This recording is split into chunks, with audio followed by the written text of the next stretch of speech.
5 दिनों तक चलने वाले दीपावली के महापर्व में धनतेरस का त्योहार सबसे पहले दिन मनाया जाता है और हिंदू पौराणिक मान्यता के अनुसार धनतेरस की तिथि पर भगवान धन्वंतरी का जन्म हुआ था।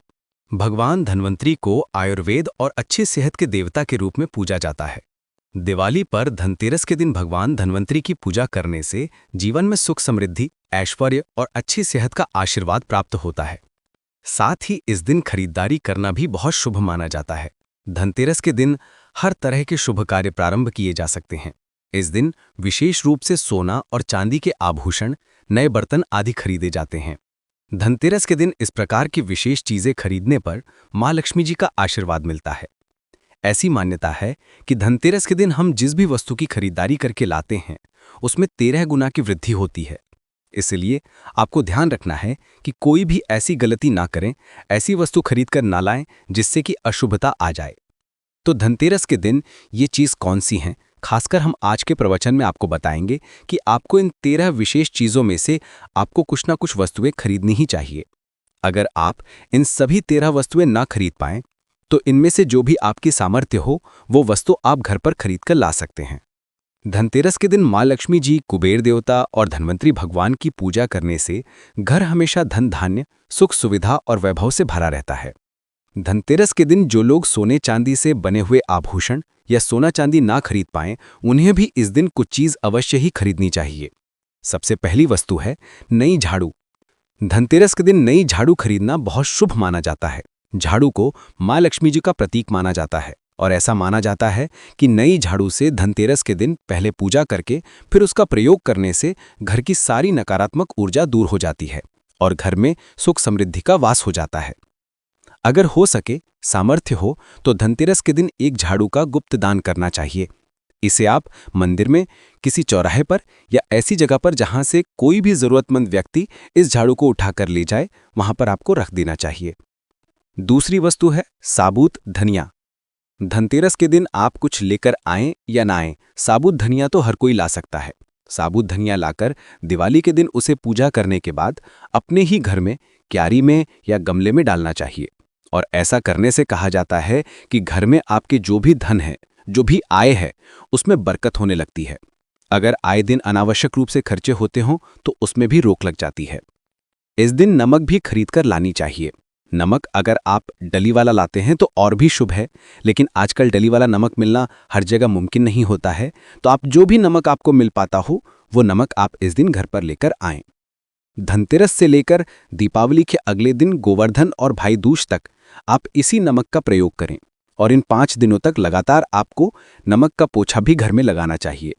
ऐसा करने से एक तो दरिद्रता दूर हो जाती है और घर से नकारात्मक ऊर्जा भी दूर हो जाती है। चौथी वस्तु जो आपको घर पर लानी चाहिए वो है गोमती चक्र। कहते हैं कि जिस घर में गोमती चक्र होता है वहां सुख, सौभाग्य और समृद्धि की वृद्धि होती है। गोमती चक्र घर पर रखने से वास्तु दोष भी दूर हो जाता है। और अगर घर परिवार में किसी भी सदस्य में आत्मविश्वास की कमी हो तो धनतेरस के दिन गोमती चक्र लाकर उनके हाथ से पूजा करवाकर फिर बाद में आपको इन गोमती चक्र को अपने मंदिर में या फिर धन रखने के स्थान पर आपको रख देना चाहिए। ऐसा करने से जो भी संबंधित परेशानी है वह दूर हो जाती है। आपको ये सारी वस्तुएं मार्केट में पूजा वाली दुकान में बहुत आसानी से मिल जाएंगी। 5वीं वास्तु है कौड़ियां।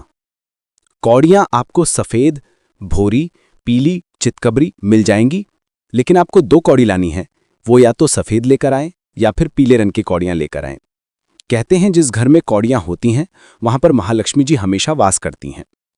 कौड़ियां महालक्ष्मी जी को आकर्षित करती हैं, इसलिए आज के दिन आप 5, 7, 11 या 13 कौड़ियां लाकर आप चाहें तो धनतेरस की शाम को या फिर दीपावली की रात को इनकी पूजा करके रोली, अक्षत, कुमकुम अर्पित करके फिर एक लाल कपड़े में बांधकर आपको अपने घर में जहां पर भी आप धन रखते हैं वहां रख देना चाहिए। हर साल आप इन्हीं पुरानी कौड़ियों की पूजा कर सकते हैं। हर साल आपको कौड़ियां खरीदने की आवश्यकता नहीं है। यदि आप नई कौड़ियां खरीदना ही चाहते हैं तो पुरानी कौड़ियों को आप जल में प्रवाहित कर दें। छठी वस्तु है श्रीयंत्र। श्रीयंत्र खरीदते समय देखें कि उस पर सभी चिन्ह, सभी जो भी निशान होते हैं वो अच्छे से अंकित होने चाहिए। श्रीयंत्र जिस घर में होता है, नियमित रूप से श्रीयंत्र की पूजा जिस घर में होती है, वहां पर भी कभी धन का अभाव नहीं रहता। श्रीयंत्र की उत्पत्ति को लेकर धार्मिक पुराणों में उल्लेख मिलता है कि एक बार महालक्ष्मी जी अप्रसन्न होकर पृथ्वी से वैकुंठ लोक चली गईं। माता के रुष्ट हो जाने से धरती पर बहुत सारी समस्याएं प्रकट हो गईं। ब्राह्मण और महाजन बिना लक्ष्मी जी के निधन हो गए। तब ब्राह्मणों में श्रेष्ठ वशिष्ठ मुनि ने निश्चय किया कि मैं लक्ष्मी जी को प्रसन्न कर पृथ्वी पर वापस ले आऊंगा। जब मुनि वशिष्ठ वैकुंठ में जाकर महालक्ष्मी जी से मिले तो उन्हें पता चला कि महालक्ष्मी जी तो अप्रसन्न हैं और वो किसी भी स्थिति में पृथ्वी पर आने को तैयार ही नहीं है। तब वशिष्ठ जी ने वहीं पर बैठकर भगवान विष्णु की आराधना शुरू कर दी। नारायण ने प्रसन्न होकर मुनि वशिष्ठ को अपने दर्शन दिए। वशिष्ठ जी ने श्रीहरि विष्णु से कहा कि हम पृथ्वी पर बिना लक्ष्मी जी के बहुत दुखी हैं। हमारे सारे आश्रम उजड़ गए, धरती पर वैभव खत्म होने वाला है। ये सुनकर भगवान विष्णु वशिष्ठ मुनि को साथ लेकर महालक्ष्मी जी के पास गए और उन्हें मनाने की कोशिश की, लेकिन फिर भी महालक्ष्मी जी नहीं मानी। तब उन्होंने कहा कि मैं किसी भी स्थिति में पृथ्वी पर वापस जाने को तैयार ही नहीं हूं। जब चारों दिशाओं में महालक्ष्मी जी के पृथ्वी पर वापस ना आने की बात फैल गई, तब देवताओं के गुरु बृहस्पति जी ने एक युक्ति सुझाई। उन्होंने कहा कि अब श्रीयंत्र साधना ही एकमात्र उपाय बचा है जिससे महालक्ष्मी जी को धरती पर आना ही पड़ेगा। गुरु बृहस्पति जी के निर्देशों से श्रीहरि ने धातु पर श्रीयंत्र का निर्माण किया और उसे मंत्र सिद्ध प्राण प्रतिष्ठा युक्त करते हुए दीपावली के 2 दिन पूर्व धन त्रयोदशी को श्रीयंत्र पर स्थापित करके विधि विधान से उसका पूजन किया। पूजन समाप्त होते माता लक्ष्मी जी को आना ही पड़ा और वे बोली कि मैं किसी भी स्थिति में यहां आने के लिए तैयार ही नहीं थी, ये मेरा प्रण था, परंतु बृहस्पति जी की युक्ति से मुझे आना ही पड़ा। श्रीयंत्र मेरा आधार है और इसी में मेरी आत्मा भी बसती है। यही कारण है कि धनतेरस के दिन श्रीयंत्र खरीदना चाहिए और अपने घर में स्थापित करना चाहिए। 7वीं वस्तु है 7 मुखी रुद्राक्ष की माला या फिर 7 मुखी रुद्राक्ष। अगर आप धनतेरस के दिन 7 मुखी रुद्राक्ष को घर पर लाते हैं और फिर उसके विधि विधान से पूजा करते हैं, या भगवान शिव की पूजा में आप इस रुद्राक्ष को प्रयोग करते हैं, किसी भी मंत्र का जाप करते हैं, तो उससे भी आपके घर में कभी परेशानी नहीं आती, किसी प्रकार का कोई अकाल मृत्यु का भय नहीं करता। चूंकि दीपावली दीपों का त्योहार होता है और इस दिन अपने घर में सामर्थ्य के अनुसार दीपक जलाए जाते हैं। धनतेरस के दिन भी दीप जलाने चाहिए।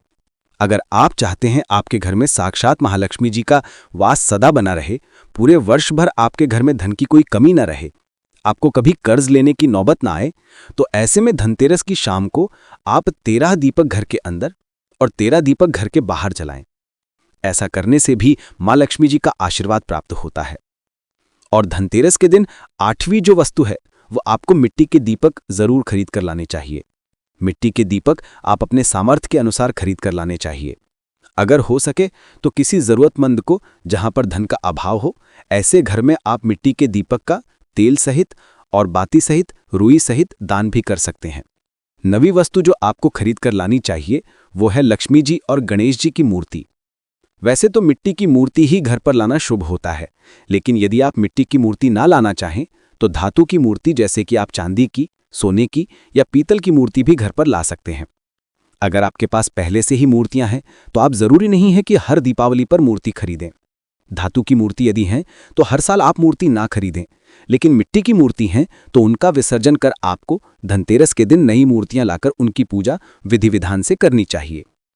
धनतेरस के दिन खरीदी गई नई मूर्तियों की पूजा आपको दीपावली की शाम को करनी चाहिए। धनतेरस के दिन आप भगवान गणेश और मां लक्ष्मी जी की जो मूर्ति खरीदें, वो खरीदते समय ये ध्यान रखें कि दोनों मूर्ति अलग अलग होनी चाहिए और दोनों ही मूर्ति में भगवान गणेश और लक्ष्मी जी बैठी हुई मुद्रा में हों। खड़ी हुई मुद्रा वाली मूर्तियां जो लाई जाती हैं वो उग्र स्वभाव की और चंचल मानी जाती हैं। अगर आप खड़ी मुद्रा वाली मूर्तियां लेकर आते हैं तो ऐसे में धन का अभाव पक्के घर में लगातार बना रह सकता है। और आपको ये ध्यान रखना है कि जो मूर्तियां आप लेकर आएं वो कहीं से भी खंडित ना हो, टूटी हुई ना हो। गणेश जी की प्रतिमा खरीदते समय ध्यान रखें कि उनकी जो सूंड है वो बाईं तरफ मुड़ी हुई हो और उनका वाहन मूषक भी उस मूर्ति में जरूर बना हो। और भगवान गणेश के एक हाथ में लड्डू या मोदक भी होना चाहिए।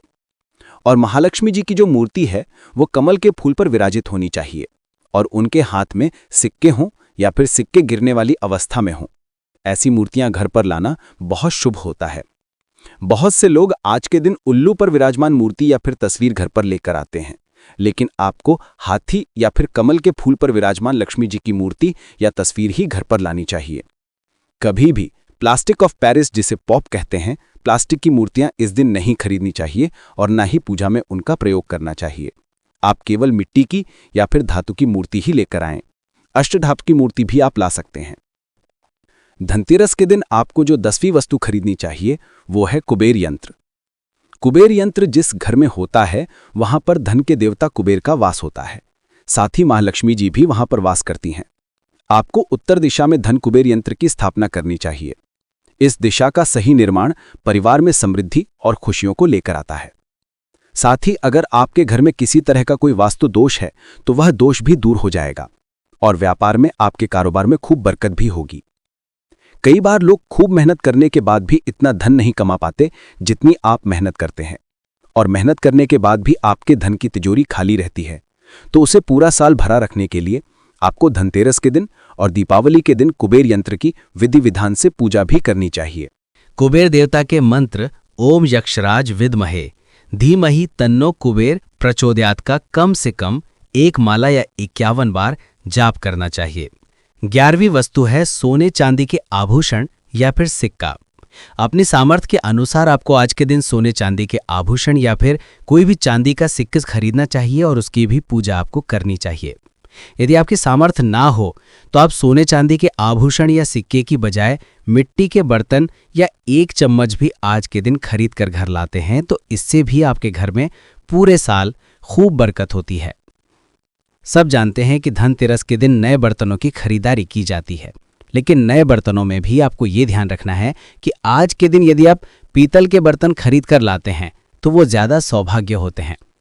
आप पुराने टूटे हुए बर्तनों को बदलकर भी नए बर्तन घर पर खरीद कर ला सकते हैं। जिसकी यदि सामर्थ्य बर्तन खरीदने की ना हो तो उन्हें आज के दिन केवल पूजा से संबंधित जो भी सामग्री है वो खरीद कर घर लानी चाहिए। ऐसा करने से भी आपको धन कुबेर भगवान और महालक्ष्मी जी का आशीर्वाद प्राप्त होता है। जिसकी अगर सामर्थ्य हो तो वो अपने सामर्थ्य के अनुसार इस दिन कुछ भी चाहे वो खरीद सकता है, लेकिन बर्तनों में आपको लोहे के बर्तन इस दिन भूल से भी नहीं खरीदने चाहिए। लोहे के बर्तन खरीदने से एक तो शनि दोष लगता है, शनि ग्रह से संबंधित परेशानियां आपके जीवन में, आपकी कुंडली में, घर परिवार में आ सकती हैं और राहु केतु ग्रह भी बलवान हो जाते हैं। 13वीं वस्तु है पूजा का सामान और धार्मिक पुस्तकें। अगर आप अब तक बताई गई सभी 12 वस्तुएं खरीदने में असमर्थ हैं तो आज के दिन यदि आप अपने घर में पूजा से संबंधित कोई भी वस्तु खरीद कर लाते हैं, जैसे कि मिट्टी के दिए वगैरह कुछ भी लेकर आते हैं, तो इससे भी आपको धनतेरस के दिन की गई पूजा का पुण्य अवश्य ही प्राप्त होता है। अगर आपको पूजा से संबंधित कोई सामान लाना है, जैसे कि रोली, अक्षत, कुमकुम, कलावा या फिर कोई भी सामान, लौंग, इलायची, पान, सुपारी, बताशा, तो वो भी आप खरीद कर ला सकते हैं। इसके अलावा आप धार्मिक पुस्तकों में जैसे कि व्रत कथाएं हैं या फिर पूरे हफ्ते पढ़ने वाले जो व्रत त्योहार हैं, आरती की किताब है, और अगर आप पढ़ते हो तो आप पुराण भी अपने घर पर ला सकते हैं। और पुराण घर पर लाने के बाद जब भी आपको समय हो तो खुद भी पढ़ना चाहिए और दूसरों को भी पढ़कर सुनाना चाहिए।